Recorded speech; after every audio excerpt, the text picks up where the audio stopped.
আসসালামু আলাইকুম, সবাই কেমন আছেন? আশা করি সবাই ভালো আছেন, সুস্থ আছেন। আমিও আপনাদের দোয়ায় আলহামদুলিল্লাহ ভালো আছি, সুস্থ আছি।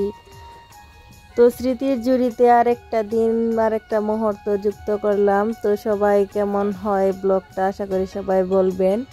তো নিজ হাতে আজকে গাছ থেকে পারলাম পাকা পাকা একদম টসটসা রসে ভরা কাঁঠাল। তো সেটাই আপনাদের সাথে শেয়ার করবো। এই যে দেখেন গাছে কি সুন্দর কাঁঠাল, কি সুন্দর কালার, একদম মিষ্টি কালারটা দেখলে অনেক শান্তি লাগে মনের মধ্যে। তো এখানে আজকে আমি কাঁঠাল পাড়তে আসলাম, দেখলাম গাছ পাকা একটা কাঁঠাল পাকলো, তো সেটাই পাড়তে আসছিলাম। কিন্তু কাঁঠালটা এত বড়, যার কারণে আমি নিজে হাতে ধরতে পারতেছিলাম না। তো তো আমার হাজব্যান্ড তো হেল্প করলো আমার সাথে।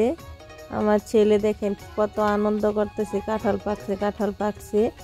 তো এই তো কাঁঠাল নিয়ে যাচ্ছি, আর সবজি বাগানের ভিতর দিয়ে যাইতে খুব কষ্ট। দেখেন কীরকম অবস্থা হয়ে গেছে, একদম জঙ্গলের মতো হয়ে আছে।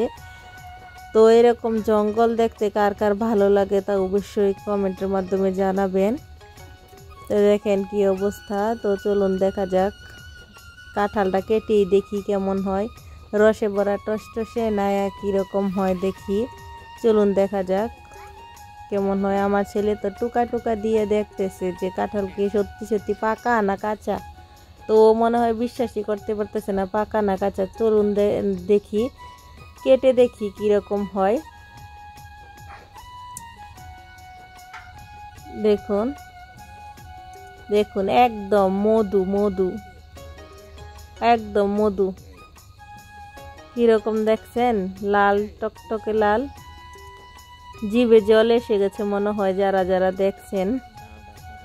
তো আশা করি সবার ভালো লাগবে এটা। যারা যারা কাঁঠাল খেতে চান অবশ্যই কমেন্টের মাধ্যমে জানাবেন, পার্সেল করে পাঠিয়ে দিব। তো সবাই ভালো থাকবেন, সুস্থ থাকবেন, আল্লাহ হাফেজ।